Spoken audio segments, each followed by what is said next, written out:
বৃন্দ, আসসালামু আলাইকুম। শুরুতেই ধন্যবাদ জানাচ্ছি আজকের এই পার্বত্য চট্টগ্রাম যে চুক্তি হয়েছে, এই চুক্তির ২৭ বছর পূর্তিতে আপনারা এই আয়োজন করেছেন। আমার আগের যিনি বক্তা একাডেমিক, উনি একটা গুরুত্বপূর্ণ জিনিস রেফার করেছেন, সেটা হচ্ছে যে পার্সপেক্টিভ। আমরা একটা জিনিসকে কিভাবে দেখি সেটা খুব গুরুত্বপূর্ণ। বাংলাদেশের ইতিহাসের যে লড়াই সংগ্রামের একটা কনক্লুশনে আমরা এসেছি ২৪শে গণ অভ্যুত্থানের মধ্য দিয়ে, সেটার একটা জায়গা হচ্ছে যে লাখো শহীদের রক্তে কেনা দেশটা কারো বাপের না। তো দেশটা যখন কারো বাপের না, দেশটা আসলে কার? এই প্রশ্নটা আসছে। এই প্রশ্নটা আমরা ১৯৭১ সালে রিজলভ করে ফেলেছি। আমাদের যে স্বাধীনতার ঘোষণাপত্র ছিল, যেটা ৭১ সালের ১৭ই এপ্রিল তখনকার প্রবাসী সরকার মেহেরপুরে পাঠ করেছে, সেখানে পরিষ্কার করে বলে দেওয়া ছিল যে দেশটা আসলে কার এবং এই দেশটা কারা তৈরি করছে লড়াই করে। সেখানে আপনি দেখবেন সংবিধানের মধ্যে এটা দেওয়া আছে, এখনো যদি পড়েন, উই দ্য পিপল, আমরা এই জনগোষ্ঠী। অতএব আমরা এই জনগোষ্ঠীটা কারা? এই ভূখণ্ডে যারা বাস করেন তারা সবাই। এর ভিতরে বাঙালি আছেন, অবাঙালি আছেন, বাংলা ভাষী আছেন, অবাংলা ভাষী আছেন, সবাই মিলে এই উই দ্য পিপল, আমরা সবাই মিলে এই রাষ্ট্র তৈরি করেছি। এই লড়াইটা ওখানে ছিল। এখন প্রশ্ন হচ্ছে যে এই রাষ্ট্রটা যদি সবার হয়, তাহলে এই রাষ্ট্রে বৈষম্য থাকার কথা না। এটাই হলো এসেন্স ছিল। স্বাধীনতার ঘোষণাপত্র যদি দেখেন যে আমরা কেন পাকিস্তান রাষ্ট্র থেকে আলাদা হচ্ছি, সেখানে যেহেতু একটা অজুহাত নামা ছিল শুরুর অংশে, ওয়ারাজ দিয়ে দিয়ে বারবার বলা হচ্ছে যেহেতু পাকিস্তান রাষ্ট্র তার কৃত ওয়াদা পালন করে নাই, যেহেতু পাকিস্তান রাষ্ট্র পূর্বের সাথে বৈষম্য করেছে, যেহেতু পাকিস্তান রাষ্ট্র পূর্ব এবং পশ্চিমের ভিতরে সমতা তৈরি করতে পারে নাই, এরকম অনেকগুলো কারণ যেহেতু অজুহাত নামা ছিল। অজুহাত নামার মধ্যে বৈষম্যের কথাটা বারবার এসছে এবং ২০২৪-এর গণ অভ্যুত্থানে রাষ্ট্র যে আসলে বৈষম্যহীনতার কথা বলে একটা বৈষম্যের শৃঙ্খলে আমাদেরকে আবদ্ধ করেছে গত ৫৩ বছরে, সেটা আবার রক্ত দিয়ে পরিষ্কার করতে হয়েছে। এত বৈষম্যের ধুলাবালি জমে গেছে রাজনীতি এবং রাষ্ট্রের জাতির পরতে পরতে, ইটের পাথরের মধ্যে। সেই বৈষম্যগুলো রক্ত দিয়ে পরিষ্কার করতে হয়েছে। এটা অন্য কোনো জিনিস নাই পৃথিবীর ইতিহাসে। একটা জাতির যখন শৃঙ্খলাবদ্ধ হয়, জাতির দেয়ালে দেয়ালে যখন ময়লা জমে যায়, ওই ময়লা পানি দিয়ে পরিষ্কার করা যায় না, ওটা রক্ত দিয়ে পরিষ্কার করতে হয়, লড়াই দিয়ে পরিষ্কার করতে হয়, জীবন দিয়ে পরিষ্কার করতে হয়। এবং ২৪-এ আমাদের ১৭০০ শহীদ সেটা জীবন দিয়ে আবার পরিষ্কার করেছে, বলে দিয়েছে, সবাইকে মনে করিয়ে দিয়েছে যে তোমরা আসলে কেমন রাষ্ট্র চেয়েছিলে সেটা তোমরা আসলে ভুলে গেছো। তোমরা আসলে শেখ পরিবারের রাষ্ট্র চাও নাই, তোমরা এক পরিবারের নমরুদি ফেরাউনি শাসন ব্যবস্থা চাও নাই।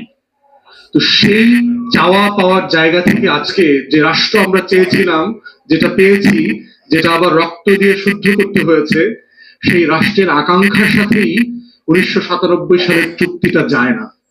এটা সিম্পলি পসিবল না।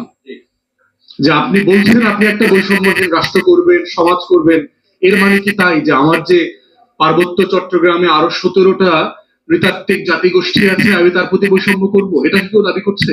কেউ করছে না। কিন্তু এটা কেউ দাবি করছে না যে আমার রাষ্ট্রে ৭১-৭২টা নৃতাত্ত্বিক জাতিগোষ্ঠী আছে, তার ভাষা, তার সংস্কৃতি, তার ধর্ম, তার জীবন আচরণ, তার বেঁচে থাকার স্বরূপ, তার কাপড়, পোশাক, খাবার, সবকিছুর অধিকারকে আমরা মান্য করি এবং সেটা সংবিধান দ্বারা কনফার্ম করতে হবে, কনফার্ম করা আছে, রাষ্ট্রকে এনশিওর করতে হবে। এই ব্যাপারে আমাদের কোনো দ্বিমত নাই। তাহলে রাজনীতিটা কোথায়? এখানে ঝামেলাটা কোথায়? ঝামেলা হচ্ছে যে প্রত্যেকটা রাষ্ট্র যখন রাষ্ট্র হয়ে গড়ে ওঠে, রাষ্ট্রের নিজস্ব সীমানা তৈরি করতে হয়। রাষ্ট্র অনেক উদার, রাষ্ট্র অনেক মহান, রাষ্ট্র মানবাধিকার লঙ্ঘন করে, তাহলে রাষ্ট্র সীমান্ত পাহারা দেয় কেন? আমার রাষ্ট্র যদি এত মহান হয়, আমার রাষ্ট্রের সীমানা প্যাট্রোল করতে হয় না? প্রত্যেক রাষ্ট্র করে না? কেন করে? যে যে রাষ্ট্রগুলো মানবাধিকারের কথা বলে, সেই রাষ্ট্রকে ওপেন করে দেয়। আমেরিকার প্রেসিডেন্ট দেখলেন যে ট্রাম্প নির্বাচিত হয়ে এসছে, এর আগের টার্মেও তার ওয়াদা ছিল যে সাউদার্ন বর্ডারে, মেক্সিকান বর্ডারে সে ওয়াল তৈরি করবে, দেয়াল তৈরি করবে, যেন হাজার হাজার লক্ষ লক্ষ দক্ষিণ আমেরিকা এবং সারা দুনিয়ার অবৈধ যারা প্রবাসী হতে চায়, ওখানে যেতে চায়, সেই ধরনের মাইগ্রেন্টরা যেন যেতে না পারেন। তাহলে আমেরিকা সারা দুনিয়াতে গণতন্ত্রের কথা বলে, মানবাধিকারের কথা বলে, দেশের ভিতরে তার এই ধারা আছে, বিচার ব্যবস্থা আছে, কিন্তু সে রাষ্ট্রে মানুষকে ঢুকতে দেয় না কেন? এটা কি লঙ্ঘন করছে কোনো কিছু? ঢুকতে দেয় না কারণ রাষ্ট্র কিছু কিছু অধিকারকে অধিকার মনে করে না। এটা হচ্ছে রাষ্ট্রের সীমাবদ্ধতা। রাষ্ট্র তার স্বাধীনতা এবং সার্বভৌমত্বের উপরে কোন অধিকারকে স্বীকার করে না। অতএব রাষ্ট্রের সুপ্রিম সীমান্ত হচ্ছে তার স্বাধীনতা, তার সার্বভৌমত্ব, তার সীমান্ত। এই কারণেই প্রত্যেক রাষ্ট্র তার সীমান্ত যদি কেউ ক্রস করতে চায়, তাকে সে গুলি করে মারে, আহত করে, গ্রেফতার করে, বিচার করে, দেশে ফেরত পাঠায় দেয়, জেলে পাঠায়। কেন করে? এত এত অধিকারের কথা বলবার পরে, কারণ রাষ্ট্র ওই অধিকারটা স্বীকার করে না। অতএব বাংলাদেশ রাষ্ট্রের মধ্যে যদি কেউ এই রাষ্ট্রের বিপক্ষে অবস্থান নেবার চেষ্টা করে, বাংলাদেশ রাষ্ট্রের মধ্যে সকল অধিকার দেবার লড়াই যেমন আমি করব, ওই অধিকারের বিপক্ষে আমি দাঁড়াবো, কারণ সে আমার রাষ্ট্র সত্তাকে চ্যালেঞ্জ করছে। আমার ঘর যদি ভেঙে দেয়, আমি তো ঝড় থেকে বাঁচার জন্য ঘর বানিয়েছি, অতএব আমি এমন কোনো মেহমানের ঘরে আশ্রয় দেব না যে ঘরটা কুড়াল দিয়ে ভেঙে দেবে। ওই মেহমান ওয়েলকাম না আমার ঘরে। অতএব এই রাষ্ট্রসত্তার এই লিমিটেশনের জায়গাটা মাথায় রাখতে হবে, যে যখনই নিরাপত্তার প্রশ্ন এবং মানবাধিকারের আলোচনাটা আসে, তখন আমার রাষ্ট্রসত্তার সভরেন্টির প্রশ্ন, নিরাপত্তার প্রশ্ন আসতে হবে। এটাকে বাদ দিয়ে এটা হইতে পারবে না। এরপরে দেখেন যে আদিবাসীর যে নাটক আমরা দেখেছি, আদিবাসী শব্দটা এসছে কোথায়? এটার গোড়া শব্দ বোঝার চেষ্টা করেছি। কয়েকশো বছর আগে এই শব্দ ছিল না। এরকম কোন শব্দই বাংলা অথবা ইংরেজি ভাষায় ছিল না। শব্দটা আসলো কোথায়? আসলে হচ্ছে যখন ইউরোপিয়ানরা প্রচন্ড ক্ষুধাতাড়িত, অভাবে, অনটনে, দুর্ভিক্ষে নিজের দেশে গুলোতে আপনার মারা যাচ্ছে, দুর্ভিক্ষ পীড়িত হচ্ছে, তখন তাদের বিশাল অংশ সারা পৃথিবীতে চোর ডাকাত আকারে ছড়ায় পড়ছে। না হইলে আপনার এই ইউরোপ থেকে গিয়ে হাজার হাজার মাইল পাড়ি দিয়ে কেউ আমেরিকা দখল করতে যায়, ওখানে গিয়ে চাষবাস করে, জানা নাই, শোনা নাই, পরিবেশ নাই, ভাষা নাই, আমি কেন ওখানে যাব? এবং শুধু চাষবাস করতে যায় নাই, সে যেতে যেতে একসময় দেশগুলো দখল করে ফেলছে। কি বিশাল সাইজের দেশ চিন্তা করেন, তাকে কত বুদ্ধিমত্তা করে এটা দখল করতে হয়েছে। শুধু এই পাশটা দক্ষিণ আমেরিকা পুরোটা দখল করেছে স্প্যানিশরা, পর্তুগিজরা গেছে ওখানে। পর্তুগিজরা গিয়ে পুরো সাউথ আমেরিকা দখল করে ফেলেছে ব্রাজিল ছাড়া। স্প্যানিশরা পর্তুগিজরা দখল করছে হলো ব্রাজিল। এবং দেখেন আজকে দক্ষিণ আমেরিকার নেতাদের দিকে যদি তাকান, রাজনৈতিক দলের নেতাদেরকে দেখবেন, প্রেসিডেন্ট প্রাইম মিনিস্টার হলো সব সাদা। আপনি ব্রাজিলই দেখবেন, দুই পক্ষে প্রেসিডেন্ট প্রাইম মিনিস্টাররা দেখবেন সব সাদা, শ্বেতাঙ্গ। অথচ ওখানকার অধিকাংশ মানুষ হচ্ছে কালো, অথবা আমাদের মতো দেখতে, পাহাড়ি জনগোষ্ঠী এবং কৃষ্ণাঙ্গ। অধিকাংশ লোক হচ্ছে কৃষ্ণাঙ্গ। তাহলে তারা ক্ষমতায় নাই কেন? তাহলে এই যে পুরো রাষ্ট্র তারা দখল করে নিল, এবং ইউরোপিয়ানরা করেছে। ব্রিটেনে এক সময় যারা খুবই বড় আকারের ক্রিমিনাল ছিল, এদেরকে তারা নির্বাসনে পাঠাতে হচ্ছে অস্ট্রেলিয়াতে, নিউজিল্যান্ডে। এবং এই চোর বাটপাররা ওখানে জমা হইতে হইতে হইতে হইতে এত বড় হয়েছে, কলোনি হয়ে গেছে, নিজের পরে রাষ্ট্র বানায় ফেলছে এলাকার মানুষকে মারা ধরে। তাহলে ইন্ডিজেনাসের প্রশ্ন কেন আসছে কারণ হচ্ছে আমি কোনোদিনই ওই এলাকায় ছিলাম না। আমার গায়ের রং, আমার ভাষা, আমার কানেকশন, আমার খাদ্য, আমার চলাফেরা, কোনো কিছুর সাথে ওই অঞ্চলের কোনো মিল ছিল না। যেহেতু ইউরোপিয়ানরা গিয়ে আমেরিকাতে রেড ইন্ডিয়ানদেরকে লক্ষ লক্ষ কোটি কোটি রেড ইন্ডিয়ানদেরকে হত্যা করে ফেলেছে শত শত বছর ধরে, এই বেঁচে থাকা রেড ইন্ডিয়ানরা এই তর্কটা তুলেছে যে আসলে এই অঞ্চলের মালিক তো আমি। কলম্বাস ডে পালন করা হয় বিভিন্ন দেশে, আমেরিকাতে, অস্ট্রেলিয়াতে, বিভিন্ন দেশে। কেন পালন করা হয়? সাদা মানুষরা প্রথম এই দেশে আসছে। অস্ট্রেলিয়াতে নিউজিল্যান্ড ডে আছে, কেন পালন করে তারা? এবং আমেরিকাতে যে কলম্বাস ডে পালন করে, কেন আমেরিকানরা সাদারা কেন পালন করে? কারণ সে কলম্বাসকে দেখে যে আমাদের এই সাদা ইউরোপিয়ানদের দেশ দখলের নায়ক তিনি। লর্ড ক্লাইভে যেভাবে আমরা বাটপার আকারে দেখি, ব্রিটিশরা তাকে তো খুব নায়ক মনে করে। এই লর্ড ক্লাইভ একটা মানুষ গিয়ে কয়েকশো সোলজার নিয়ে একটা সাবকন্টিনেন্ট দখল করে ফেলছে। তাহলে কলম্বাস ডে কিন্তু ওখানকার রেড ইন্ডিয়ান যারা আদিবাসী আছেন তারা পালন করেন না। তারা এটাকে পালন করেন কালো দিবস হিসেবে, ব্ল্যাক ডে হিসেবে পালন করেন। কেন করেন? কারণ সে মনে করে ওরা ওরা অন্য জায়গা থেকে আসছে, ওরা এই কন্টিনেন্টেই ছিল না, ওরা হচ্ছে এই জাতিটা দখল করছে এই এলাকাটা। অস্ট্রেলিয়া দখল করেছে, কিভাবে দখল করেছে? ওখানকার অ্যাবরিজিনদেরকে হত্যা করে লাখে লাখে কোটিতে কোটিতে নিশ্চিহ্ন করে দিয়েছে। এবং দেখবেন সেই মানুষগুলো এখন আপনার প্যাসিফিকের বিভিন্ন আইল্যান্ডে থাকে, ওদের চেহারা দেখলে বুঝবেন ওরা এখানকার নেটিভ। অস্ট্রেলিয়ার ফিগার চেহারা আর কি দেখবেন, খুবই নাক টাক গাল টাল বোচা টোচা কালো কৃষ্ণাঙ্গ টাইপের চেহারা।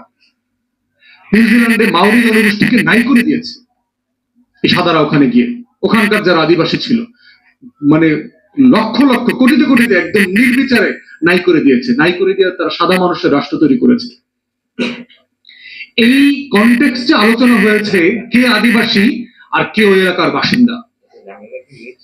আমরা বাঙালিরা কোন দেশ থেকে এসে দেশ দখল করেছি? এনজিও ওয়ালা, মানবাধিকার কর্মী, ব্যবসায়ী, হিল ট্রাক্স নিয়ে যারা টাকা পয়সা কামান, বিদেশে যান, দয়া করে প্রশ্নের উত্তর দিবেন। আমরা কোন দেশ থেকে এসে এই দেশ দখল করছি? আমার বাপ দাদা তো এখানে 1000 বছর ধরে থাকে, 10,000 বছরের উপরে আমার হিস্ট্রি আছে এখানে। আমি কিভাবে মানে আদিবাসীর আলোচনাতে আমি প্রাসঙ্গিক? আমি তো অন্য কোনো দেশ থেকে আসি নাই। এই বদ্বীপের আদিবাসী তো আমরা, এই আমাদের মতো মানুষগুলা, এই রাখাইনের মানুষ, এই পশ্চিম বাংলার মানুষ, আমরা তো এই বদ্বীপের অঞ্চলের আদিবাসী। এরা যারা আসছে এরা তো 250 বছর, 300 বছর, 400 বছর আগে আসছে। রেফিউজি, এদের তো কৃতজ্ঞ থাকার কথা যে আমরা রাষ্ট্র আকারে তাকে এখানে পার্মানেন্টলি থাকার সুযোগ দিচ্ছি। এটা বলছে না যে আপনি এখনো রেফিউজি, বাট আপনি তো রেফিউজি আকারে আসছেন এখানে, আপনি উদ্বাস্তু আকারে এই দেশে আসছেন, আপনি থাকবেন এখানে, অধিকার নিয়ে থাকেন, কোনো সমস্যা নাই। কিন্তু আপনি কিভাবে আদিবাসী হন? কি উদ্ভট একটা চিন্তা, মানে উদ্বাস্তুরা আদিবাসী হয়ে গেছে কারণ তারা জঙ্গলের ভিতরে থাকে, কারণ তারা পাহাড়ে থাকে। আরে পাহাড়ে তো দেশের অনেক অঞ্চলের মানুষ থাকে, পাহাড়ে থাকলে কি উদ্বাস্তু হয় নাকি? পাহাড়ে থাকলে কি আদিবাসী হয় নাকি? রোহিঙ্গারাও তো পাহাড় কেটে থাকতেছে এখন। অতএব মানে কি 200 বছর পর রোহিঙ্গারা দাবি করবে তারা হিল ট্রাক্সের ওই কক্সবাজারের প্রত্যেকটা পাহাড়ে পাহাড়ে তারা আদিবাসী, তারা এই অঞ্চলকে আলাদা করে দিতে হবে রোহিঙ্গাদেরকে? অতএব আদিবাসী এবং অরিজিনাল জনগোষ্ঠীর যে লড়াই এবং তর্কটা, এটা বাংলাদেশ রাষ্ট্র সাপেক্ষে যায় না। বাংলাদেশে কোনো আদিবাসী নাই, থাকলে সেটা বাঙালিরা। অতএব এই তর্কটা আমাদের সবচেয়ে খুব পরিষ্কার দিতে হবে। এই তর্কের বাইরে যা আছে সব হলো বাটপারি আলাপ। এরপরে আপনি এই তর্ক সমাধান হবে, এখন আপনি অধিকার নিয়ে আলোচনা করেন যে এই 72টা জনগোষ্ঠী বাংলাদেশের, অথবা পাহাড়ের 17টা নৃতাত্ত্বিক জাতিগোষ্ঠী, ক্ষোভ, বঞ্চনা, চাওয়া না পাওয়ার কি আছে, রাষ্ট্র কি করতে পারে সেটা নিয়ে আমরা আলোচনা করব। কিন্তু আগে আমার সীমান্তের আলোচনা সেটেল হতে হবে। দেশে কোনো আদিবাসী নাই, আমরা আদিবাসী। বাংলাদেশ রাষ্ট্র স্বাধীনতা সার্বভৌমত্বের উপরে কারো কোনো অধিকার স্বীকার করে না। অতএব 2007 নিয়ে দেখেন আপনার এই যে indigenous community, protection of indigenous কমিউনিটির ব্যাপারে একটা কনভেনশন হয়েছে জাতিসংঘের, 4টা দেশ সাইন করে নাই, অপোজ করেছে জাতিসংঘের সভায়। কারা কারা জানেন? যে আদিবাসীদেরকে স্বীকার করে নেয়া জাতিসংঘের যে কনভেনশন, 4টা দেশ এটা অপোজ করেছে। তার ভিতরে আমেরিকা 1 নম্বর, ইংল্যান্ড, কানাডা, অস্ট্রেলিয়া, নিউজিল্যান্ড। যারা আমাদেরকে এসে বলে যে পার্বত্য চট্টগ্রামের লোকদেরকে আদিবাসী হিসেবে স্বীকৃতি দিতে হবে, তাহলে ওরা কেন স্বীকার করতেছে না? কারণ ওরা জানে ওর রাষ্ট্রটা হলো চুরি করা রাষ্ট্র, ওর রাষ্ট্রটা হলো দখল করা রাষ্ট্র, ওর রাষ্ট্রটা হলো ইউরোপ থেকে গিয়ে বিভিন্ন দেশ থেকে কোটি কোটি আদিবাসী জনগোষ্ঠীকে হত্যা করে সে দেশ দখল করেছে, দেশ বানিয়েছে। এই জন্য সে সাইন করে নাই, এখনো করে নাই এটা। তাহলে তারা আমার দেশে এসে এখানকার আদিবাসী জনগোষ্ঠীকে, এখানকার ভূমিপুত্রকে বলছে যে তোমরা ওদেরকে আদিবাসী হিসেবে স্বীকৃতি দাও।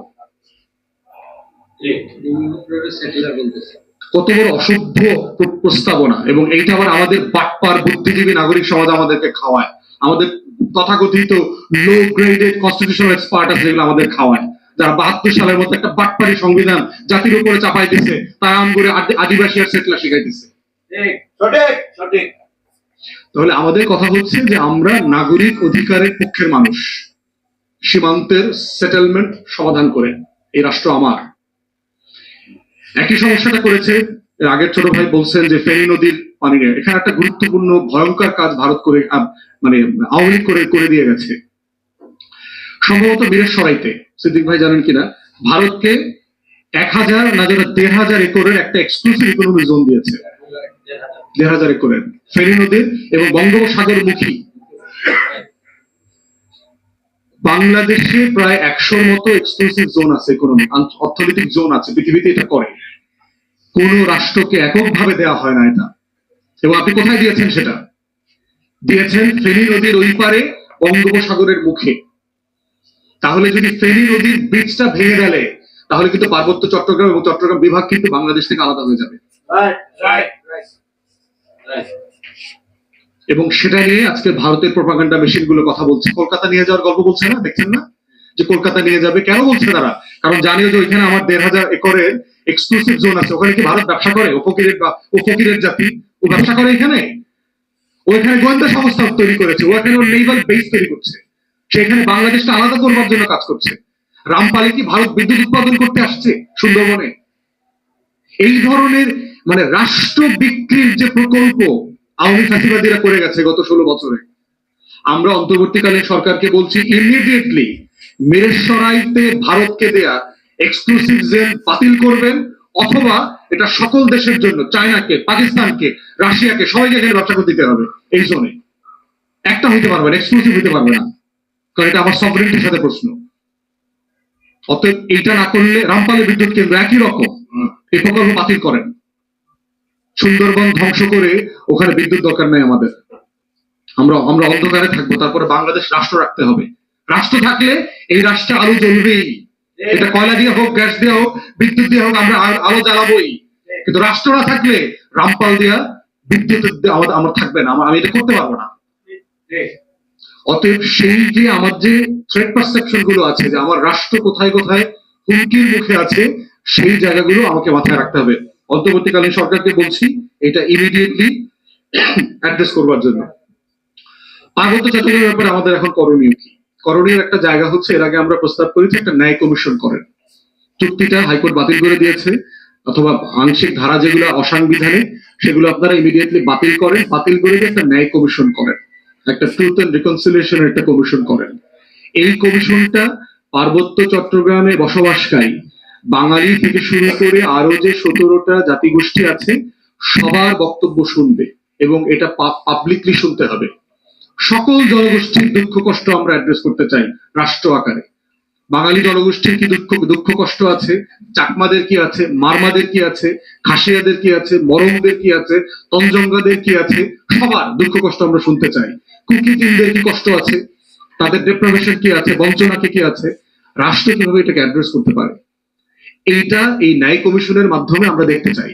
আমরা অন্তর্বর্তীকালীন সরকারকে বলছি সকল জাতিগোষ্ঠীকে নিয়ে আপনারা এই কমিশন করেন, এবং পার্বত্য চট্টগ্রামের যে এই দেশ বিরোধী চুক্তি হয়েছে এটার দেশ বিরোধী অংশগুলো বাতিল করেন।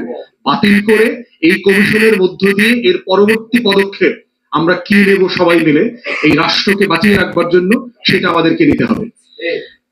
এরপরে দেখেন হচ্ছে যে প্রচুর মিশনারি কাজ আছে পার্বত্য চট্টগ্রামে, বিদেশি এনজিও কাজ করে। কয় টাকার কাজ করে ওরা সারা বছর? কয়েক হাজার কোটি টাকা, 10,000 কোটি টাকা, 20,000 কোটি টাকা। যে রাষ্ট্র $16 বিলিয়ন প্রতি বছর শুধু লুটপাটের জন্য আলাদা করে রাখতে পারে, সেই রাষ্ট্র কয়েক বিলিয়ন ডলার পার্বত্য চট্টগ্রামে খরচ করতে পারবে না? পার্বত্য চট্টগ্রামের সকল এনজিও মিশনারি ওয়ার্ক সাসপেন্ড করে দেন। কার কি লাগবে, কোন উপজাতির হাসপাতাল লাগবে, কোন উপজাতির মন্দির করে দিতে হবে, কোন উপজাতির চার্চ করে দেবে, আমাদের টাকায় করে দেব। যতগুলা মন্দির লাগে আমাদের টাকায় করে দেব। যতগুলা বৌদ্ধদের প্যাগোডা লাগবে আমরা করে দেবো, আমাদের টাকায় করে দেব। যতগুলা খ্রিস্টানদের চার্চ লাগে আমার টাকায় করে দেব। ওর বাইবেল বাংলা ভাষায় ছাপায় আমি ওর ঘরে ঘরে পৌঁছায় দেবো। ওর গীতা ও রামায়ণ বাংলা ভাষায় আমার করের টাকায় ছাপায় ওর ঘরে ঘরে পড়ায় দিব। ওর সংস্কৃত ভাষা শেখানোর স্কুল করব, সব করবো আমরা, কিন্তু সেটা আমার টাকা হইতে হবে। যারা এত পরিমাণ লুটপাটের টাকা ব্যাংকে রাখতে পারে, স্পেয়ার টাকা আছে, তাহলে বুঝে দেখেন আমার কি পরিমাণ টাকা আছে। ওই ফকির মিসকিনি কয়েকশো মিলিয়ন ডলার আমার বিদেশি থেকে দরকার নাই, দিলেও সরকারের ফান্ড থাকবে ঢাকাতে, পার্বত্য চট্টগ্রাম ডেভেলপমেন্ট ফান্ড থাকবে। যাদের যাদের দয়া মায়া উচ্চা করে দেখেছে ওই ফান্ডে জমা দেন, আপনাদেরকে ইনভলভ করে আমরা ডেভেলপমেন্ট ওয়ার্ক করবো, কোনো সমস্যা নাই। আপনি এটা জবাব দিয়ে দেন দুনিয়াতে আছে না, আমরা জায়গার ফান্ড নিয়ে কাজ করি না, ওয়ার্ল্ড ব্যাংকের ফান্ড নিয়ে কাজ করি না, আইএমএফ এর ফান্ড নিয়ে কাজ করি না। আইএমএফ আইসাতে কাজ তো রাস্তাটা করে দেওয়া যায় না। তাহলে আইএমএফ এর ফান্ড দিবেন, আপনি চুক্তি করবেন, আপনি অ্যাকাউন্টেবিলিটি, স্বচ্ছতা, জবাবদিহিতা, প্রজেক্ট প্রোফাইল সব রেডি করবেন, কাজ আমরা করব। রাষ্ট্রের গুপ্তচর বিদায় করতে হবে বাংলাদেশ থেকে। সেই জায়গাতে আমাদের সিকিউরিটি সভরেন্টিকে সামনে রেখে আমাদের এই দাবিগুলো যদি আপনি সিভিল ওয়েতে অ্যাড্রেস করেন, আমরা বিশ্বাস করছি যে এই সমস্যার সমাধান করা সম্ভব। বৈষম্যের মধ্য দিয়ে বাংলাদেশে থেকে বাংলাদেশের শত্রু রাষ্ট্রের স্বার্থ আদায় করবার অথবা স্বার্থ রক্ষা করবার কোন চুক্তি করে লাভ দিন শেষে হয় নাই। আগে একটা সন্ত্রাসী সংগঠন ছিল, এখন 7টা সন্ত্রাসী সংগঠন হয়েছে। আগে হয়তো 2 বস্তা অস্ত্র ছিল, এখন 2000 বস্তা অস্ত্র তৈরি হয়েছে। আগে 500 কোটি টাকা চুরি হইতো, চাঁদাবাজি হইতো, এখন 5000 কোটি টাকার চাঁদাবাজির প্রকল্প তৈরি হয়েছে। এই বাস্তবতা পরিবর্তন করতে হবে। এই জন্য আমরা অন্তর্বর্তীকালীন সরকারকে অনুরোধ করছি, আহ্বান করছি, দাবি করছি যে আপনারা এই যে পার্বত্য নাগরিক সমাজ যারা আছেন ওনাদের সাথে বসেন, ওনাদের বঞ্চনার কথা শোনেন, বাকিদেরটা শোনেন। আমরা বলছি না খালি ওনাদেরটা শোনেন, সবারটা শোনেন। সবারটা শুনি না, রাষ্ট্র সাপেক্ষে যার যেটা পাওনা তাকে সেটা বুঝায় দেন, বৈষম্যের ভিত্তিতে না, ইনসাফের ভিত্তিতে।